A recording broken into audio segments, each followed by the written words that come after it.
including the risk factors described therein.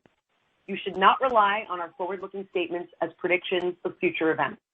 All forward-looking statements that we make on this call are based on assumptions and beliefs as of today.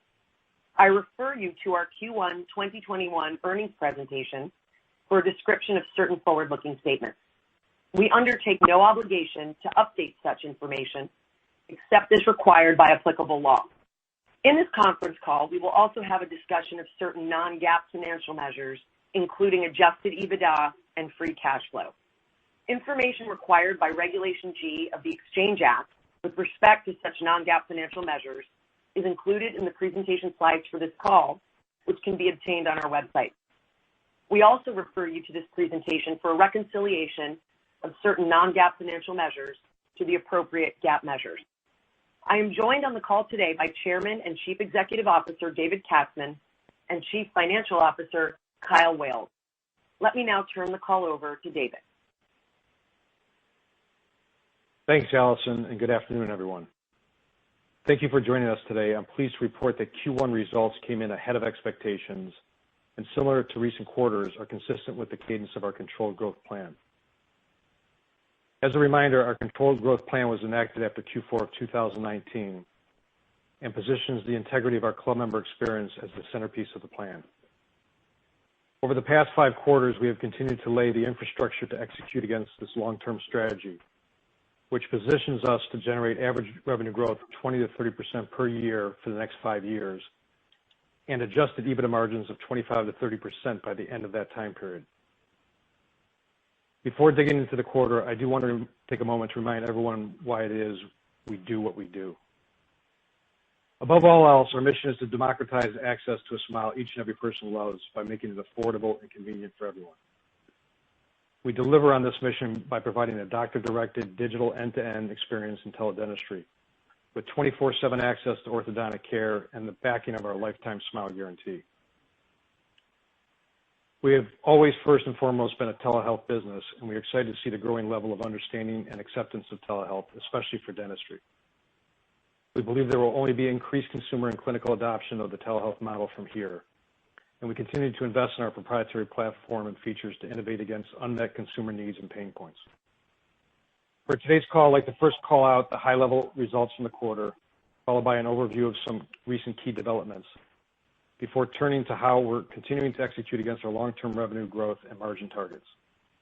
I will then turn it over to Kyle to walk through our growth initiatives, Q1 financial results, and outlook in more detail. Specifically in Q1, we achieved an all-time high, $199.5 million in total revenue, up 8% sequentially Q1 over Q4. We shipped roughly 106,000 unique aligner orders, up 4.5% sequentially. Our ASP came in at $1,860, which is up 2% on a sequential basis. We saw continued strong performance in our SmilePay program and generated positive $4.9 million of adjusted Ebitda for the quarter. This is slightly ahead of our expectations, but down $2 million over Q4 of 2020 and reflects 2 dynamics. First, an increased deployment of marketing spend given attractive seasonal ad rates in Q1 that allow us to build our lead funnel early in the year. And second, continued investment outside of the U.S. and Canada as we scale our business globally. You'll recall that we see 75% of the total market opportunity outside of the U.S. and Canada, and we continue to meaningfully invest in building our brand in those markets. This is reflected in our adjusted Ebitda by region, which came in at $11.6 million for USA and Canada, or 7% of revenue, but negative $6.7 million for the rest of the world as we have expanded into 13 countries. Since Q1, we have also had other important developments. Specifically, we launched in Latin America for the first time with our entrance into Mexico. While still early, we are seeing good booking volume since the opening of our first 2 Smile Shops in Mexico City in early April. We grew our professional network of dental partners to over 1,500 locations. We also have a strong pipeline of potential partners both domestically and abroad, and we're starting to see healthy appointment volumes across our network of clinical partners. We saw continued momentum across our ancillary product portfolio, including our successful launch into Walmart Canada and Shoppers Drug Mart late in Q1. Canadian shoppers may now purchase SmileDirectClub's award-winning oral care products at more than 400 Walmart locations and over 1,000 Shoppers Drug Mart locations. Across U.S. and Canada, our oral care product footprint now stands over 12,500 retail stores. We debuted our Lifetime Smile Guarantee, an industry-first offering that guarantees our customers a straighter smile for life. Customers who complete clear aligner therapy through our platform and order 2 retainers per year will qualify for the program, which ensures customers can obtain 1 free touch-up treatment, if needed, on an annual basis to maintain the member's desired results. Our Lifetime Smile Guarantee ensures our club members can keep their new smile for life and reap the additional benefits from a lifelong straighter smile. We appointed Ted Ward to our board of directors. Ted is a highly respected marketing executive with over 3 decades of experience, most recently as chief marketing officer with insurance giant Geico, and brings invaluable expertise in guiding a challenger brand to unseat the incumbent market leader. Ted joins us at a pivotal time as we continue to educate consumers on the clinically safe and effective treatment SmileDirectClub offers. For too long, straightening teeth by orthodontists with invisible liners or braces has meant paying a huge markup. Orthodontists have traditionally purchased invisible liners from a wholesaler or manufacturer, marked up the cost by 3 times, and then sold them to consumers for $5,000 to $8,000. Our proprietary technology and platform offer consumers the ability to get a clinically safe and effective treatment, but without the 3-time markup. Before I try to provide some insight into our expectations for Q2, I would like to take a moment to address the systems outage that was caused by a cybersecurity incident on April 14th, as mentioned in our recent 8K filing. On the day of the attack, we immediately mobilized our internal engineering security team and promptly implemented a series of containment and remediation measures to address the attack, including temporarily isolating and shutting down affected systems and related manufacturing operations. We have also engaged a leading forensic information technology firm to assist with our investigation into the incident. As a result of these efforts, we were able to successfully block the attack, no ransom was paid, and SDC systems and operations are back online and performing normally. I am very proud of the team for their efforts in identifying, containing, and remediating this attack as quickly as possible. As a result of the cyber attack, it is very difficult to predict how our conversion curves will mature in the near future. However, I would like to try to provide some high-level insight into the second quarter. In Q2, without the cyber attack, we expect the revenue to be in line with our long-term targets on a sequential basis, meaning up 5 to 7% over Q1 2021. We also expected adjusted Ebitda to come in slightly ahead of Q1 levels as we continue to invest marketing dollars to build brand equity outside of the U.S. and Canada. In light of the cyber attack and the associated business disruption, we are adjusting our revenue expectations for Q2 based on our best estimates of the possible impact. As of today, we expect Q2 revenue to be approximately $195 to $200 million, and adjusted Ebitda to be approximately break-even as we recover from the cyber attack and continue to lean into marketing spend in international markets. As you can see, we are estimating approximately a $10 to $15 million sales impact in the quarter from the cyber attack and the associated downtime we had in treatment planning and manufacturing. We maintain insurance coverage for certain expenses and potential liabilities that may be associated with the attack, and we plan to pursue coverage for all applicable expenses and liabilities. Now, before turning it over to Kyle, I want to take a moment to discuss the customer experience and how we are evaluating our progress on that front. As we've said it before, our controlled growth plan is rooted in the delivery of a world-class club member experience. Our long-term revenue targets reflect that we believe to be the right cadence of growth to capture market share while delighting our customers at every touch point. Our persistent focus on this is paying off, and we have seen continued growth in aided awareness amongst consumers, which currently sits at approximately 50%. Additionally, as we've continued to roll out our Gen 2 automated lines, we are also seeing our Google review ratings register at 96% positive, which is an all-time high. We have also worked to enact a higher touch approach to customer service in our customer contact center, including the recent appointment of Alvin Stokes as our Chief Customer Contact Officer. Alvin joins us with a distinguished career hallmarked by developing and executing top-flight customer experience strategies and personalization platforms across multiple industries. Alvin will be responsible for leading our efforts to deliver a world-class experience for our customers globally, with oversight of a large multi-site team encompassing inside sales, customer care, dental experts, club member experience, and our Center of Excellence in both the U.S. and Costa Rica, as well as several outsourced locations in Malaysia, Greece, and the Philippines. While there is still plenty of work ahead of us, we are already seeing the benefits of these efforts. Our analysis of trends in consumer sentiment across multiple channels, including reviews and news coverage, blogs, Twitter, and other online forums, show significant positive trends, and online consumer sentiment is at an all-time high. Additionally, we have seen an almost 45% reduction in negative mentions year over year.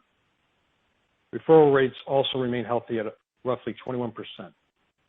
Lastly, all these efforts are impacting consumer perception around credibility, one of the core pillars of our brand alongside cost, comfort, certainty, and convenience. In our most recent independent U.S. brand tracker consumer survey, which polls the general population, 62% of consumers believe our network of dentists and orthodontists provides the best possible care to customers, up 20% since year-end 2019. Additionally, 62% of respondents surveyed noted that they view SDC as a trusted brand, up over 25% over Q2 of 2020. This strengthening of brand awareness, consideration, and credibility demonstrates SmileDirectClub's transition from disruptor to orthodontic challenger as we make significant gains in this area, closing the gap to only a few percentage points versus Invisalign. This is a great improvement in a short period of time and largely attributable to our heightened focus on our club members and our industry-first doctor-directed telehealth platform. We are pleased with our progress on this front over the past few quarters and continue to focus on building awareness of our brand, product, and the benefits of remote dentistry. In summary, the most recent quarter represents continued advancement towards our long-term targets. On growth, we are making good progress against our initiatives, and excluding the impact of the cyber attack in Q2, we are executing against our long-term revenue growth targets. On cost, we saw continued gross margin expansion in the quarter, enabled by our manufacturing initiatives.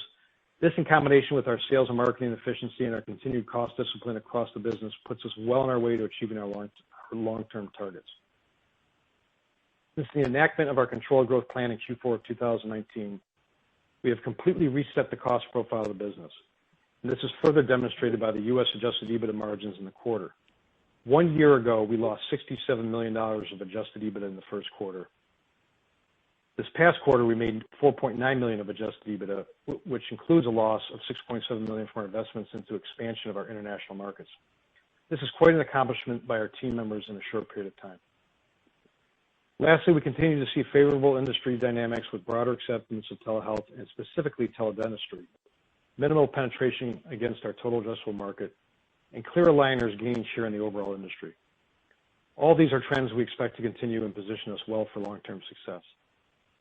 I would also like to again highlight the fantastic cross-functional efforts of our team in identifying, containing, and remediating the cyber attack. These efforts ensured that even despite the business disruption, no data was lost or breached. Additionally, we maintain insurance coverage for certain expenses, and we do plan to pursue coverage of all applicable expenses and liabilities. None of this would be possible without the support of our team members, our club members, and investors. And we thank all of you for your support as we work to capture this massively underserved market. We remain laser focused on our mission to democratize access to a smile each and every person loves by making it affordable and convenient for everyone.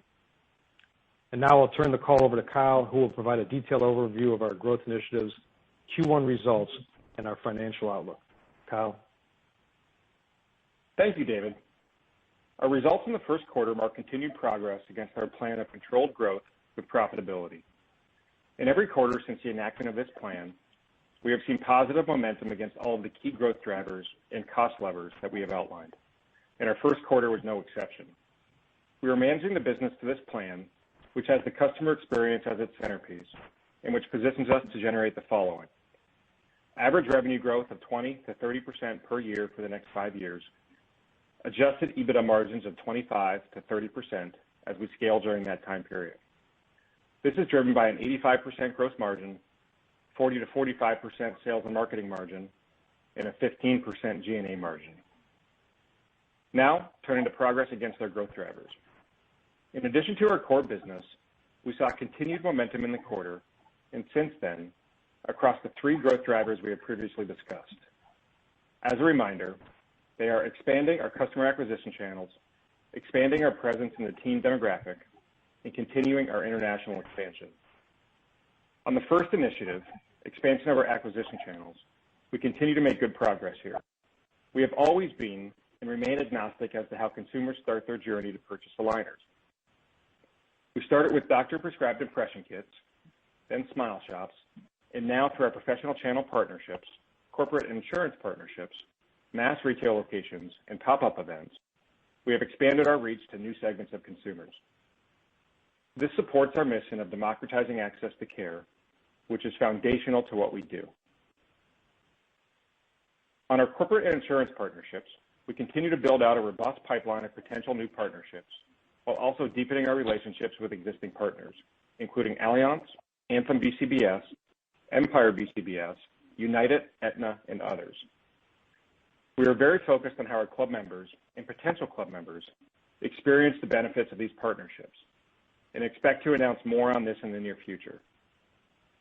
On the retail side, our oral care products, which are now available at over 12,500 retail stores nationwide, including Walmart, CVS, Walgreens, and Sam's Club, continue to perform well and serve as a highly efficient lead source and brand building opportunity. As David mentioned earlier, we have also recently added to our retail partnerships with the rollout of our product portfolio in Walmart and Shoppers Drug Mart locations across Canada. By the end of this year, our ancillary product portfolio will be available through every retail channel, including drugstores, grocery stores, club stores, mass retailers, and through e-commerce. Additionally, we continue to drive record growth in categories historically dominated by one market player, including the U.S. whitening and U.S. power floss categories, where we are the #1 growth contributor in the category, reversing years of declines. On the professional channel, we continue to extend our partnership network and anticipate a strong cadence of additions over the ensuing weeks and months. We have started to schedule pop-up events to drive club members to our clinical partners, and our network is now extended across more than 1,500 practices in the United States.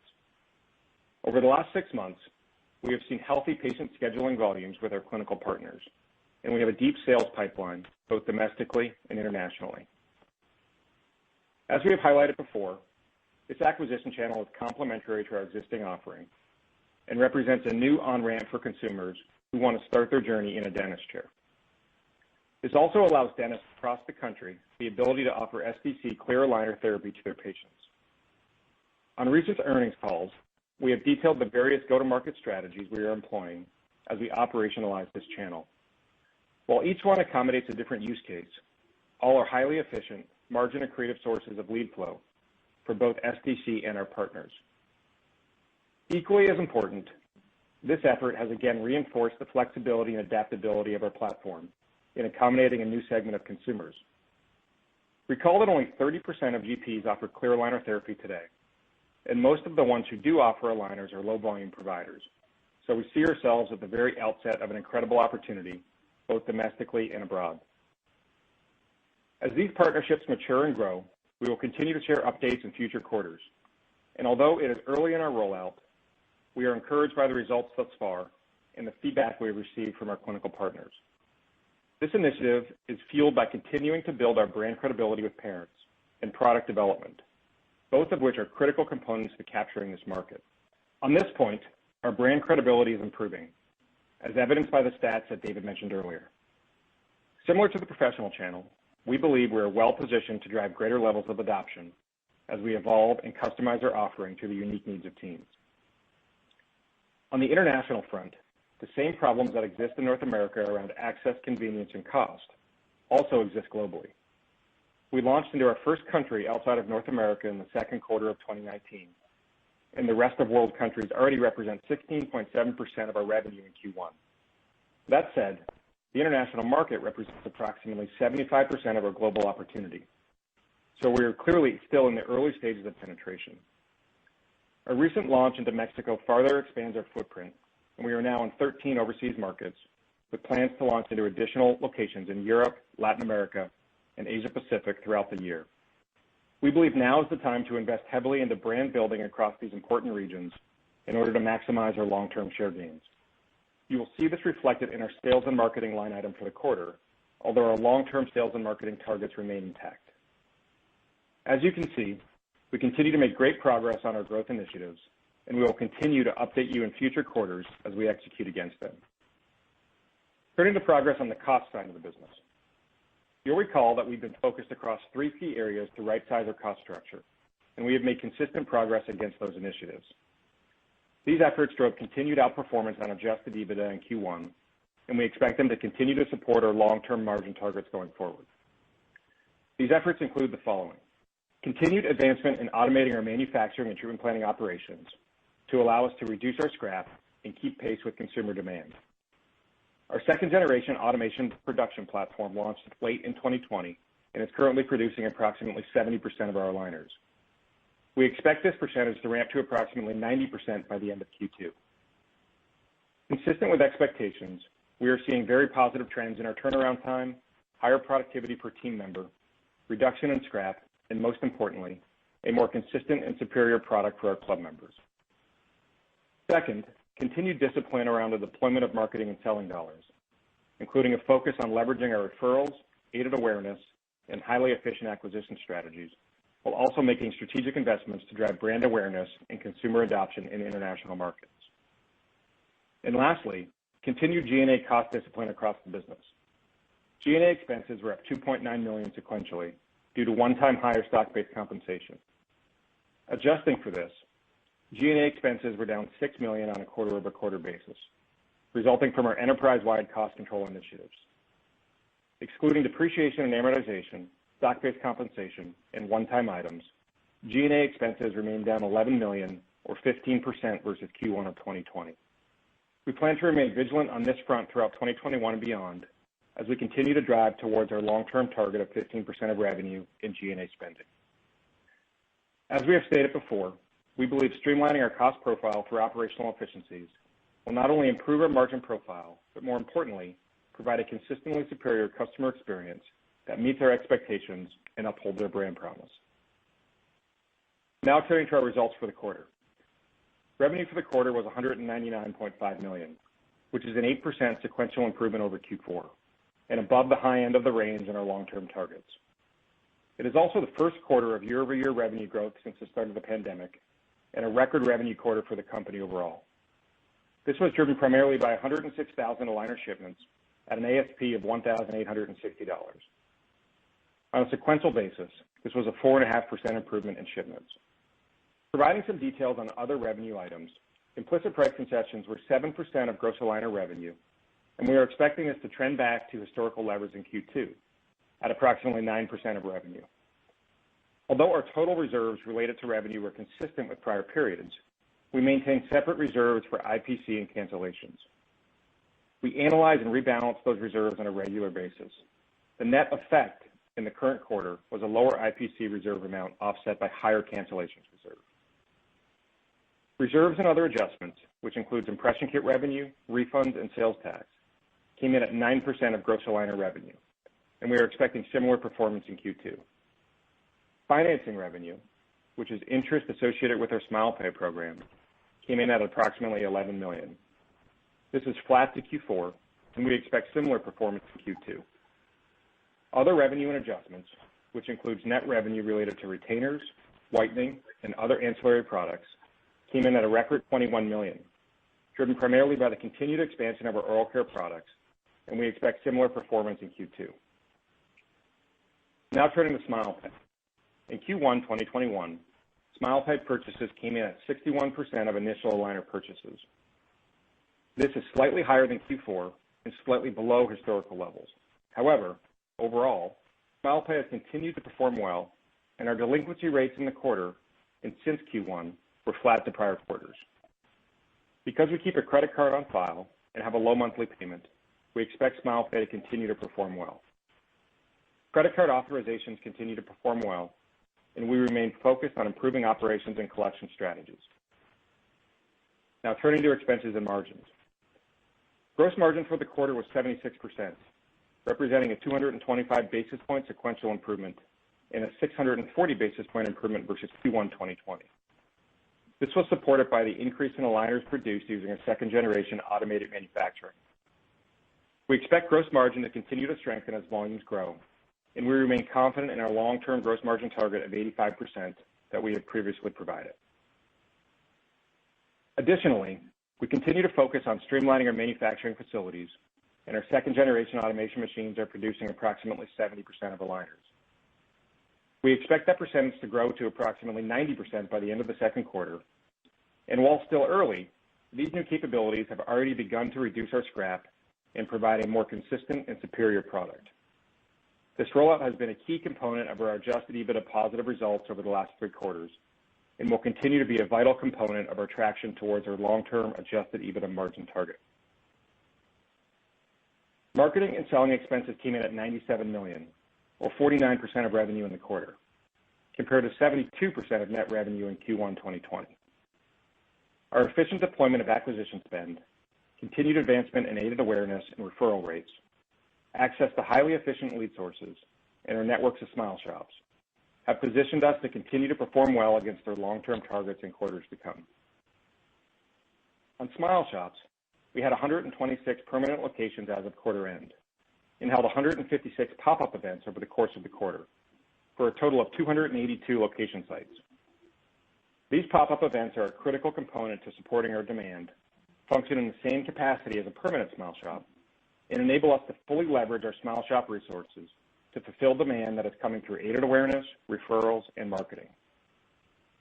As referenced earlier, our marketing and selling expenses in the quarter reflect significant investments in brand building to support our long-term growth in international markets. You will recall that revenue from rest of world came in at approximately 16.7% of total revenue for Q1. This was supported by increasing acquisition spend in new markets and puts us over the top end of our long-term target range.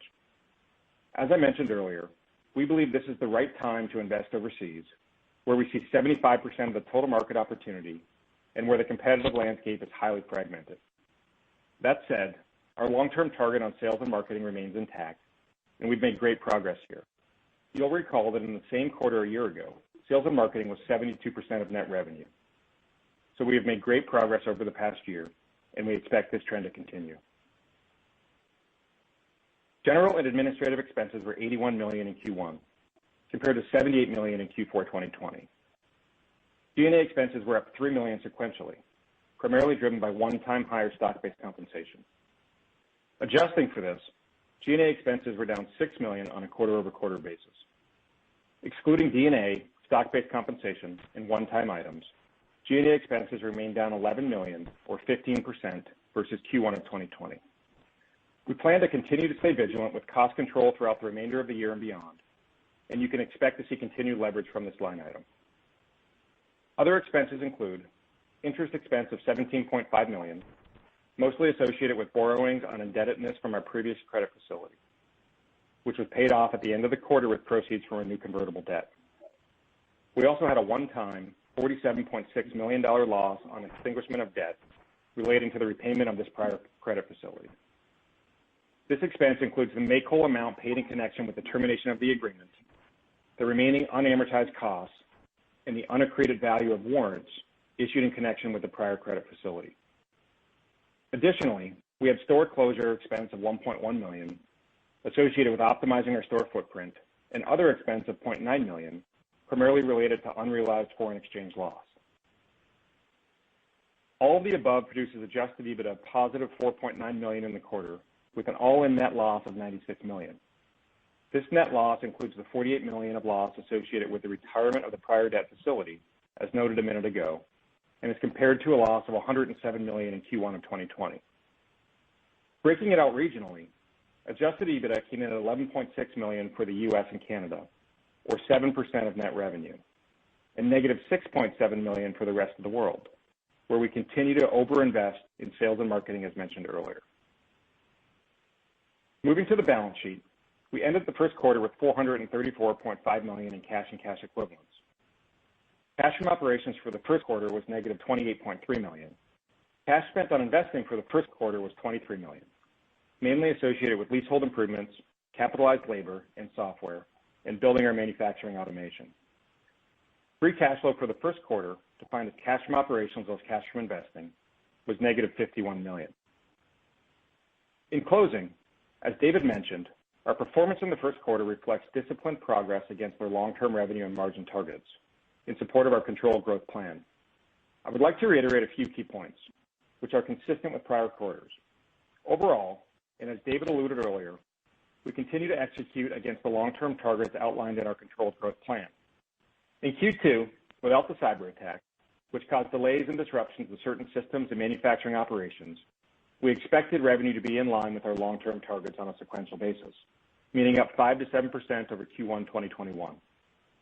So while we are adjusting our revenue expectations for Q2 based on our best estimates of the possible impact, our long-term revenue growth targets remain unchanged. We do expect to feel the impact of the backlog for at least another month and potentially longer, but we expect the full impact to be realized in the second quarter. While it is still early to have a complete certainty as to how the impacted leads will ultimately convert, as of today for Q2, we expect revenue to be approximately $195 to $200 million.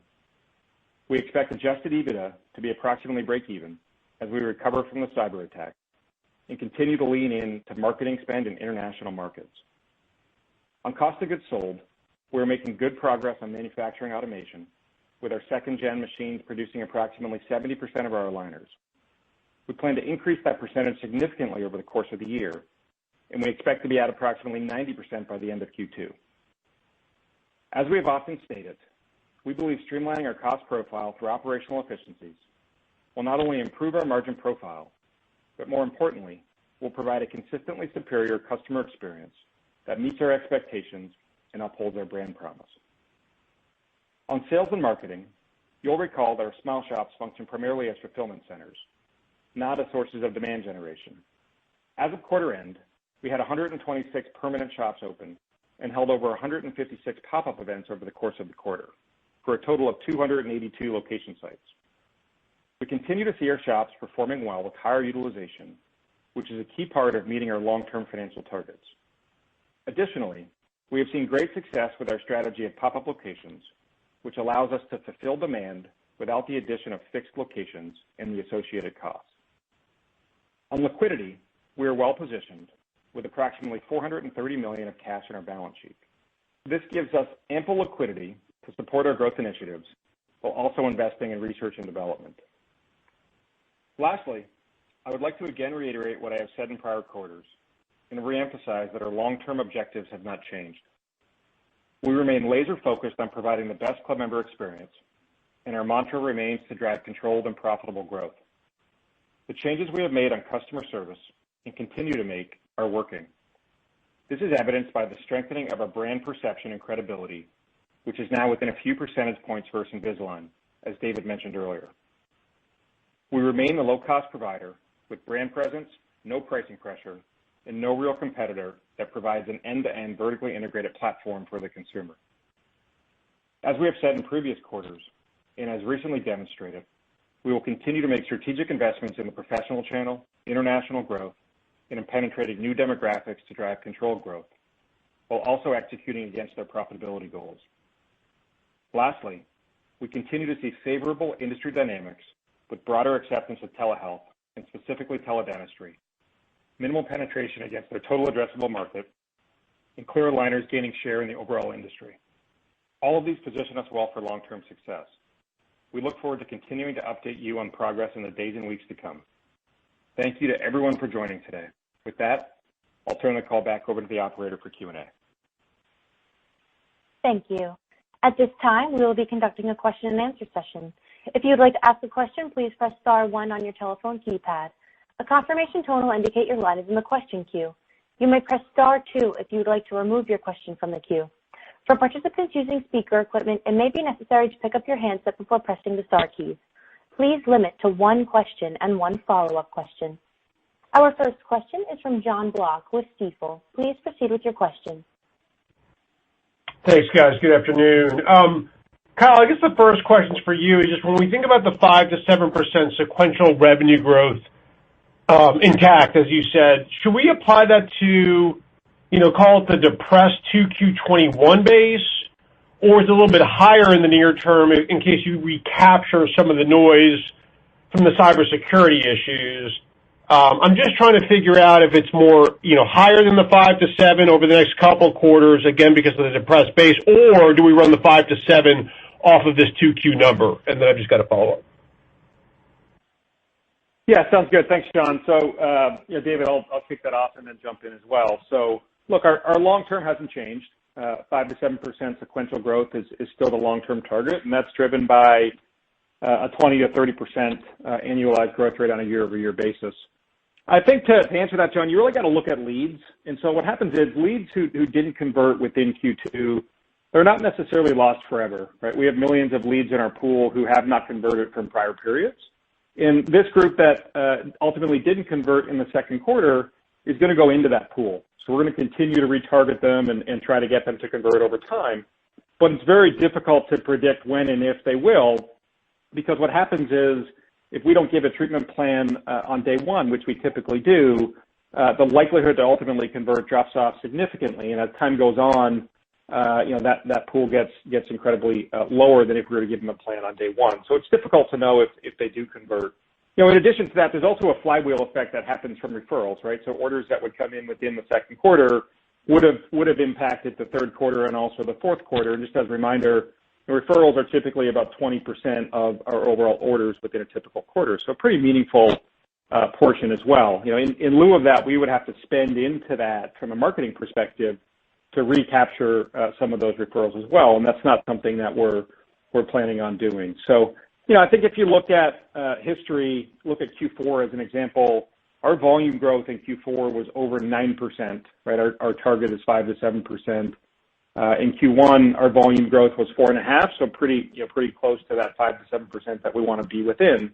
And so we certainly have the potential to be above that 5 to 7, but it's very difficult to predict, if and when that would happen. So, as I think about the rest of the year beyond Q2 and looking at Q3 and Q4, for now, I would expect the growth to be 5 to 7% off of that Q2, based on how we're planning our spending our marketing dollars, because we're not going to continue to spend above and beyond where we want it to be in terms of marketing dollars. But we do have the ability to be slightly higher if some of these leads do come in, as demonstrated in prior quarters. But most importantly, we're not going to jeopardize, the customer experience, which we've worked so hard on over the past several quarters to chase growth, and that's something that we're going to keep a very close eye on. Okay, great. A lot of helpful color there. Thank you. And the second one, sort of two-part. One, very helpful information on the breakout between U.S. and international Ebitda. I guess, Kyle or David, when would you expect to turn the corner internationally on Ebitda? And David, if you don't mind, I know I'm going to get this question tomorrow. So you gave a lot of helpful statistics on the consumer experience and what's improving, but yet the referral rates or the NPS scores, I don't think are improving, or actually they're worsening. I think referral moved backwards from 23 to 21%. And I think the NPS score has actually been down every quarter since the IPO. So can you just sort of, reconcile, if you would, some of the improvements that you specifically cited versus an NPS? Maybe it's a lagging indicator. That would be very helpful. Thanks, guys. Yeah, I'll take the latter part of that question first, Kyle, and you can answer the other part. So, yeah, NPS is a lagging indicator. And we measure it two different places, John. We measure it 21 days in, after they get their aligners and they've changed out their trays at least once. So that's 21 days in we measure it, and then we measure it at the end of treatment 4 to 6 months later. All the metrics that we talked about today on the call, consumer sentiment, which is at an all-time high, negative sentiment, which is down 45%, it's at an all-time low. Some of these other statistics on credibility that we talked about were within a few percentage points of a line on trusted brand, on orthodontists and doctors that I trust in the network. All these things are huge improvement over last year, which we were up 20 to 25 percentage points in 1 year's time. That was a big concerted effort over the last year since we announced that after Q4 2019, the strategy around providing the best possible experience for our customers, totally paying off. The referral rates are a lot of that's a function of how much we spend on marketing, but 21 or 23%, we don't see a noticeable difference there. The NPS scores as a early indicator on the 21 day is up significantly. We're not reporting on that number right now. We do it as a blended overall, that 43, 42%. But if things hold at the end of treatment and all these other consumer sentiment higher numbers hold, you're going to start to see that overall NPS score start to shoot up. It's still very high for healthcare. If you look at categories, we're not satisfied. We want to see that get into the 60s. But we are very pleased with all the benefits, and which ultimately is going to do is going to lower CAC, right? If our NPS starts to go up and that referral rate starts to go up, and we stay on track here as a credible source for straightening teeth, we're going to start to see our CAC go down and our Ebitda and all the things that we're talking about here come to fruition. Yeah, and just on the second part there, John. Yep. So just on the second part there, in terms of international Ebitda, it's obviously very difficult to predict in total, and that's just because it certainly is a function of growth, right? So, look, as we think about international growth, I would expect growth from an international market to continue to grow faster as a percentage than the U.S. and Canada. Just given overall the market outside of the U.S. and Canada is about 75% of the total market opportunity. It represents about 40 to 50% of case starts globally, but it's only about 17% of our business, as we mentioned, as of the first quarter. So, given that growth overall within that 5 to 7% target is completely fungible, we think it's the right time now to continue to focus and grow our international footprint, which in the long term is really going to overall support the longer term targets that we've outlined. And with that, we continue to overinvest to build aided awareness and to build a brand in these new markets, which long term is really going to drive that growth. So as we go into these markets, we generally operate them for approximately 24 months where they run out of loss and turn profitable after that. So if you look at our most mature markets like the UK, which we launched around this time a couple of years back, those markets are starting to turn profitable, offset by newer markets where we're investing heavily in brand and just launching in. So that's how I would think about sort of international Ebitda and contribution for the foreseeable future. Perfect. Thanks, guys. Yep.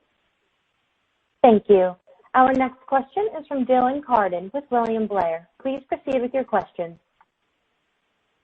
Thank you very much. Just curious if you can speak to whether or not you're actually referring patients to the doctor channel. And then maybe if you can just speak to growth in that channel. I know it's nascent, but maybe sort of on a same chair sequential basis. And then kind of zooming out more broadly, just where I can imagine that the sort of Smile Shop reduction is a drag on the business, maybe where you're kind of capturing some of that business across the rest of the model. Thanks. Yeah, I'll take some of that, Kyle, and you can finish off on the Smile Shop network. So there's multiple legs to the stool here on our what we call our partner network. There's Office Direct. The Office Direct is the partner that takes on and offers SmileDirectClub to their patients within their office. So it's a new offering. It's at the same price point, $19.50. They have the Smile Pay. They basically do a scan. They do an exam of the patient's oral hygiene. And then once that we close that sale, that patient goes into our telehealth platform, and our telehealth state licensed orthodontists and dentists take care of that customer. The patient's always free to go back to the dentist, their dentist that they started with. But part of what we're offering to that dentist in that Office Direct model is the savings of chair time. Because through our telehealth platform, we can, we ship all their aligners at once. We have 24/7 access to our dental team, and we can take care of that customer. The other thing that we are doing to help out these GPs and orthos is that we are taking our customers that come to our site, and then we're scheduling them into those partner networks. So that's increased traffic for them. Those are new hygiene patients, new patients that are looking for dental homes. There's all kinds of studies that we're putting together as to how they convert those patients into new patients for themselves, which, as you know, a lot of these practices grow organically, low single digits, through marriages or children, but they're not out there marketing and blitzing for new patient acquisition. So SmileDirectClub offers that to them, and they're very excited about that. We also, a third leg of that is we actually are opening some Smile Shops where we operate the operatories right inside that partner network's office with our Smile Guides. And why they're excited about that is they have some added space. They may have 5, 6, 7 operatories, not all full. So we'll take a couple of the bays. And then once again, as these customers come in to get scanned, we then send them over for a cleaning or introduce them to the dental home as a new patient. So very excited about all of it. It is new, but we think it's going to be a meaningful part of our revenue coming into the back half of the year here and into 2022. Our team's doing an excellent job of building out the outside sales team, the inside sales team. The leads are coming in. As far as I know, we haven't had a hard no yet. We've got large DSOs. We've got individual GP practices, smaller DSOs. But I think a GP looks at it as a way to participate in teeth straightening without a lot of chair time. Leave the chair time for what they do best, and let us take care of treating those customers through our telehealth platform. Great. Yeah, and then just on shops as well, just to your last question. So, overall, I would say it's been a net positive, and you can see that in certainly within the P&L metrics that we've outlined. But if you look at just sheer numbers, including pop-up events, we had 282 location sites within the quarter. That's up from 218 within Q4. So we are continuing to see nice growth there. The growth that we're seeing is largely coming from pop-up events, right? And what those events do are enable us to pull out demand from locations that we don't have a permanent location in. And so if you think about it from a demand perspective, we're completely agnostic, obviously, in terms of how consumers start their journey, which is why the omni-channel presence is so important. So we offer impression kits, shops, be it permanent or pop-ups, and also the partner network as well. And if you look at how business is coming to us from those different paths, we had 58% of the business in Q1 that was coming from kits. That's down from approximately 60% in Q3 and Q4. If you look at more recent months like March, that was closer to 54%. So we are seeing shops continue to trend back to 50-50, and we certainly still expect over time that shops will be a more dominant player if you're comparing that to overall impression kits versus shops. But we also expect the partner network as well to continue to ramp up over time. So, I think the most important takeaway is really just the omni-channel approach that we take and the flexibility of that model to, one, pull out demand, but two, do it in a cost-effective way that's in line with the longer-term targets that we've outlined. Understood. Thank you very much. If I could just sneak one, maybe smaller one in. The straighter Smile for Life, kind of a compelling idea here. Just sort of from both sides of the P&L, how you're thinking about cost of that, if there's sort of higher accruals, and then what that might be able to do for demand, customer satisfaction would be helpful. Thanks. Yeah, so from a customer side, and Kyle, you can speak to the numbers on what's being recorded, but from a customers, we just launched this Lifetime Smile Guarantee, and we were pretty much doing it anyways from a customer satisfaction standpoint. If a customer got out of sync and wasn't wearing the retainers as often as they should have, and they called us 3 or 4 months after treatment, we were going ahead and offering what we call a touch-up, which is come back in, get scanned, or we'll send you out a kit, and we see a little bit of shifting, or maybe their gaps started to open up, and we would set them up with a new treatment. Usually they're 2 to 3 months in duration, very short. Send out new aligners. And we said, hey, we're gonna do this for our members anyways. And what typically happens, the reason that they get out of compliance is they don't wear the retainers. Either don't order a retainer or they don't wear the retainers while they sleep at night. And so to get that compliance, what we're saying is, as long as you buy 2 retainers a year from us every 6 months, they're made so if you wear them every night, they're going to wear out in about 6 months. And so as long as and they're $99. It's not a huge expense. But for $99, you're going to maintain that smile, and if for any reason your teeth shift, you're not happy with them, we're going to give you at least 1 free touch-up annually. So therefore, you don't have to worry about. Let me tell you, a big chunk of our customers, I don't know the exact number, but it's in the probably 30 to 40% range of our customers had worn some type of appliance to straighten their teeth prior to coming to us. Whether they were teenagers wearing braces, they forgot to wear the retainers. A lot of them are adult patients that after treatment, the orthodontist or dentist didn't push hard enough the need for wearing a retainer. And then, very quickly, all of a sudden their teeth shift. So I think, our customers, we have good attachment rates on our retainers, and I think this is going to even make it more so. And we'd love for them all to stay in compliance, order the retainers every 6 months. And if for any reason they're unhappy, we're going to go ahead and take care of it for life.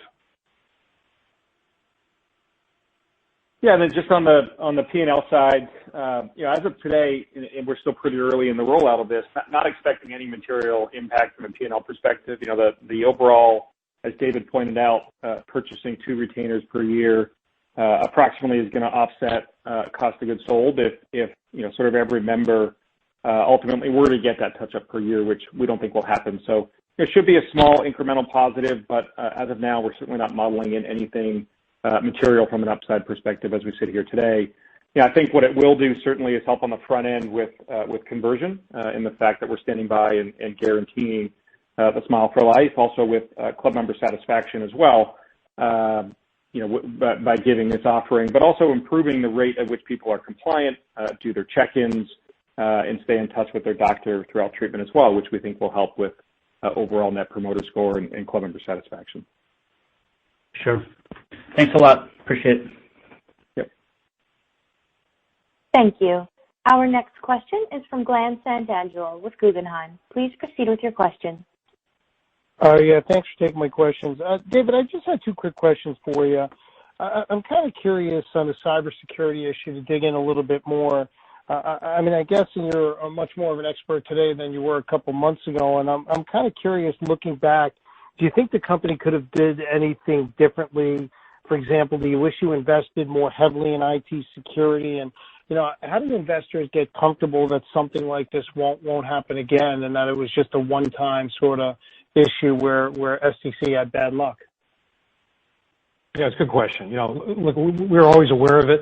We have our insurance policy for it, and we've been building out what we call our engineering security team. We spent millions of dollars on it. We're a HIPAA company. We're in healthcare, so we have to take this very seriously. I don't know if anybody can do anything. The big news over the last couple of days has been what's happened here out on the East Coast with the fuel pipeline. I'm sure you've heard about that recently. I think it happened 2 days ago. So every company is susceptible. We have team members in our IT team who work for major Fortune 500 companies. That's happened to multiple times, not just once. We take these things very seriously. I think our team did a really good job isolating it when it first happened. This was one of the larger ransomware networks outside of the United States that hit these public companies. They shut it down pretty quickly, and they came to us and said, guys, for us to secure the network, to secure data, we're going to have to shut everything down. And we have hundreds and hundreds of servers, and clean them out of here, and then we'll rebuild those servers. We gave them, obviously, the green light. Every single server was shut down that touched manufacturing, impression kit intake, order shipments out. It did not affect our website. So because that wasn't tied back into our internal networks. So we were able to keep the website going. Customers could still come online. But what it did was it delayed for several weeks treatment planning, impression intake to let customers know whether they have to do another impression, whether impression kits were accepted. Those kinds of things. Manufacturing, nothing went out the door. Pretty much shut down our manufacturing in Tennessee for over a week. I think the overall, we've gotten the download, and we presented the download to our audit committee, and we're taking this very seriously and anticipating another attack could happen, even though, they spent a lot of time and they got nothing. They got no ransom. They didn't lock up our systems. But what we are going to do next time is, you can't prevent every single incident. There'll be something else that'll come up down the road possibly. We're obviously learning from what just happened, is the rebuild of the systems. That's what we're building now and going to automate. It took a long time, too long, to rebuild those systems from scratch once they were down and to reboot them. It was all manual. And so we're automating that process through scripting. So if something like this happened again, we shut down all of our systems. We get the threat out of our system, and then within a matter of a day, instead of a week or longer, we can get those systems up and running through automation rather than a manual rebuild. So that was probably the biggest learning that we got from this. We've hired outside consultants. Cisco was a big partner in this. From what they're telling us, that we did a really unbelievable job. Some of these companies are down for weeks. And so we're very pleased with the reports that we got from our outside consultants on this. Okay, that's helpful. And maybe I just ask you a follow-up, David. Given the investments that you made in manufacturing automation and operations, and you gave some statistics on in your prepared remarks, and also some statistics around the improvement in the member experience, what are you looking for before maybe moving from this controlled growth strategy to one where you really try to maximize, top line growth? Because it seems like a lot of the pieces are kind of coming together. But earlier in your prepared remarks, you talked about that 20 to 30% 5-year sort of controlled growth strategy. At some point, will we inflect in a more aggressive direction or no? Yeah, right now, I would say the answer is we're sticking, we feel really good about running this business at this controlled growth. We saw what it was like when we were growing 50 to 70% in Q4. And so, there's so many more components, Glenn, to this than just the automation of manufacturing, which is really going well. The number of fit issues are down. The comfort sense that is embedded in this new design is really helping. But there's just, like I talked about on the earnings call in my prepared remarks, that we've hired Alvin Stokes, who, there's the whole contact center side of this too, and making sure that you're there where customers want to engage with you 24/7, getting back to customers on time, having the information that's needed. We're doing a whole transition with Salesforce right now on the back end. We're a fairly young company. We grew very fast.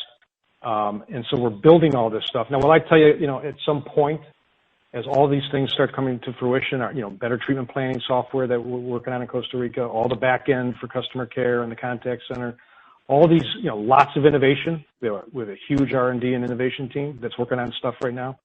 As all this comes together, and typically the good news is, as you start to implement the stuff like Gen 2, not only is there a great customer benefit from the service that they get, but then there's also a P&L benefit because it's cost less. The processes are more automated, customer experience is better. So at some point, as we bring it all together, we don't compromise the customer experience. We may give guidance that we're going to start to inch that up. I don't see it in the foreseeable future, but it's certainly possible as long as we can give the kind of service that we want to give our customers. Because that referral rate, that NPS score is super important in the consideration of our P&L model and our CAC. And so if we compromise that, we're going to be back to where we were in Q4 of 2019. Okay, thank you. Kyle, you want to add anything to that?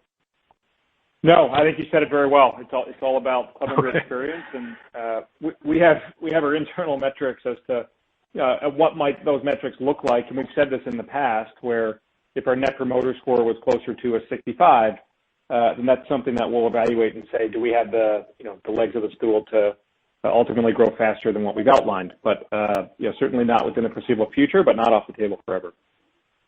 Yeah, and approaching $1 billion, and also approaching $1 billion revenue company very shortly here, growing 20 to 30% on a very complex business.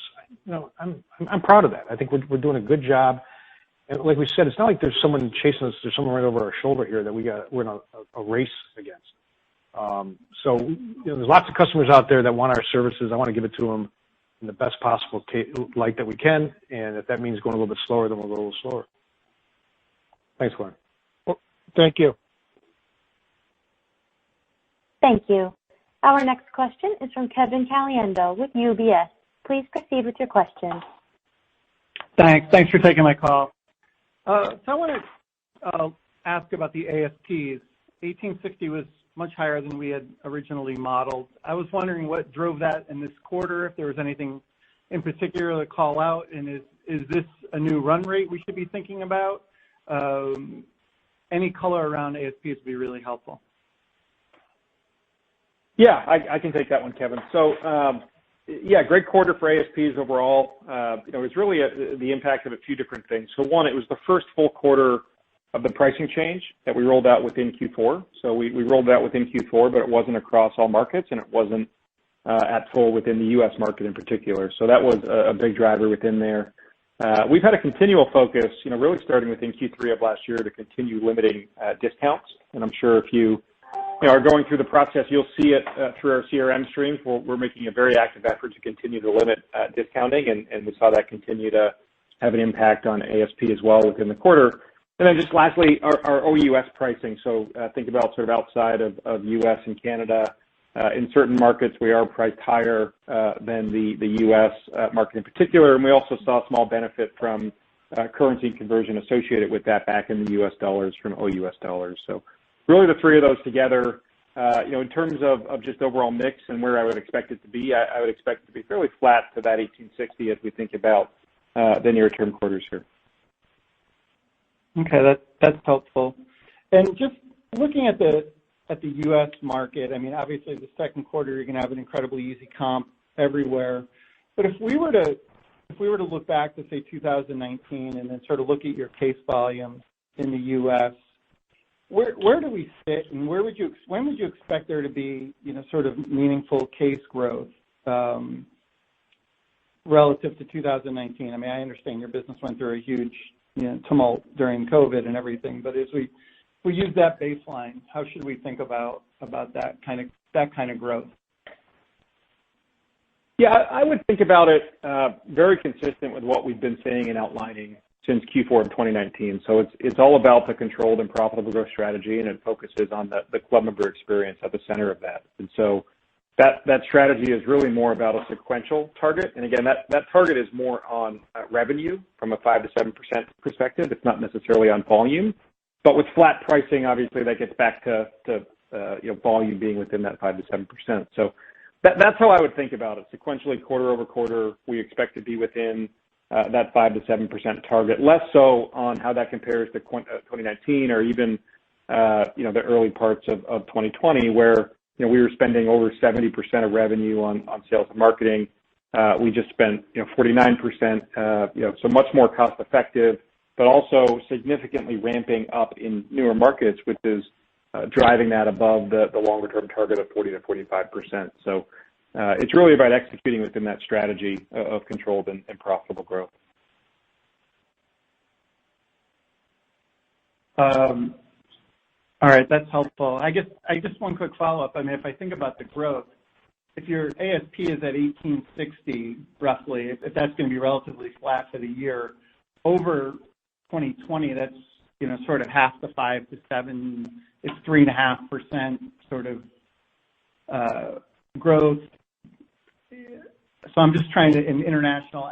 You see what I'm trying to get at. I mean, really one of the big overhangs has been the U.S. market and trying to figure out how the U.S. market's growing. And I wish you could just provide just a little bit more detail around the expectations for the U.S. growth, even if you break that out sequentially or not, how much of that would be U.S. versus international.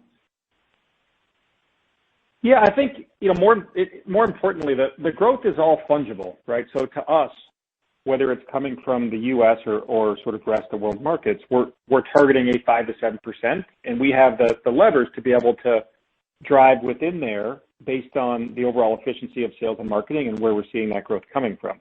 I would say all else being equal, in the near term, we would prefer more of that growth to come from the rest of the world because of the nuances of those markets. So if you look at the U.S., we've got a great head start here in the U.S. We've overinvested to gain market share, as we've talked about in just a few short years.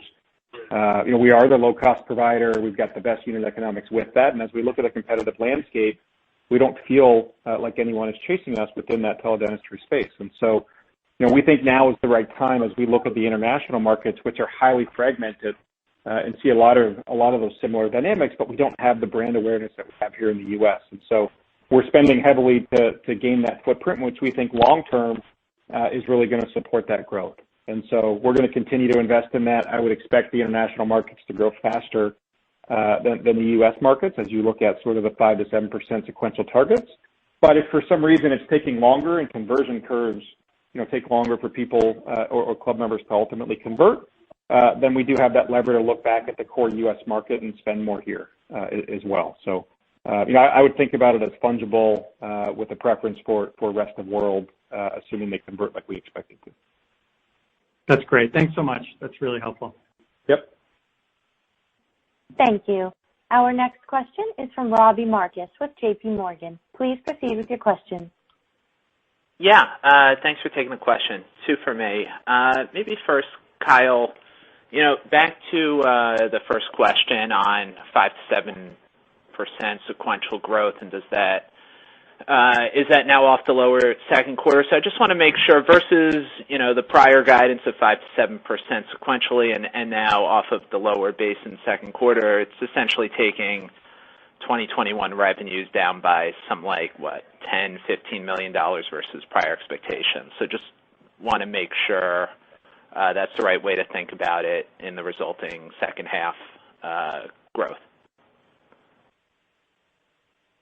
Yeah, so I think I'll just sort of reiterate what I had said before in my sort of summary section of closing that out. We're as we think about spending marketing dollars in the back half of the year, we're spending those dollars to execute against the 5 to 7% sequential growth. So that's off of the 195 to 200 that we expect to close out Q2 with. But there is potential upside to that, and you saw that as an example in Q4. We were 9% sequential on a quarter-over-quarter basis as leads came in better than we expected to. And so there is the potential where the leads that did not convert within the second quarter could mature as you look at Q3 and as you look at Q4, and we have the ability to be slightly ahead of that. It's obviously very, very difficult to predict if and when that will happen, just based on the nature of those conversion curves, but that ability is there. If they come in, within that time period, as I said, just sort of closing that out, the most important thing we won't do is jeopardize sort of what we're seeing with the club member experience, and that includes our internal metrics on things like how long it's taking us to ship aligners, but also consumer sentiment metrics as well, and something that we track very closely online. So we'll keep a close eye on those in the event that these leads are coming in sort of better than expected. But in lieu of that, I would expect us to be at that 5 to 7% based on where we close out Q2. Got it. And David, sorry, go ahead. I was going to say, David, anything you'd add to that? Yeah, I was on mute. Sorry. No, I think we said earlier. There's also that, call it the 15 million that we've identified that was affected based on this long cycle because of the cyber attack.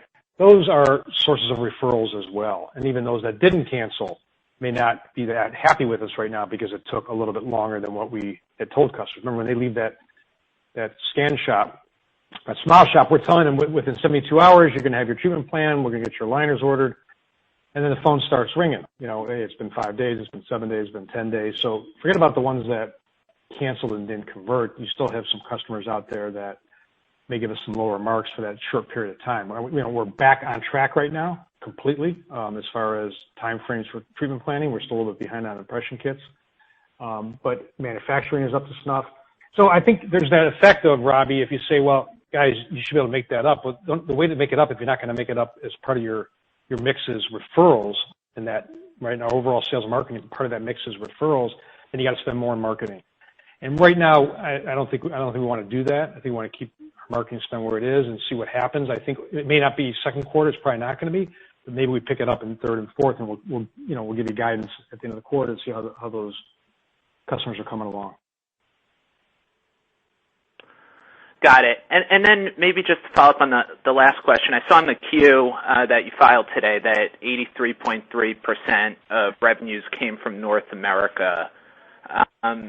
It does look like that's lagging a bit more than we were thinking here. So, maybe just to follow up and see, any trends you can talk about in North America coming out of first quarter into second quarter here, and how we should think about the progression of North America versus the better incremental growth you're seeing outside the U.S. would be really helpful.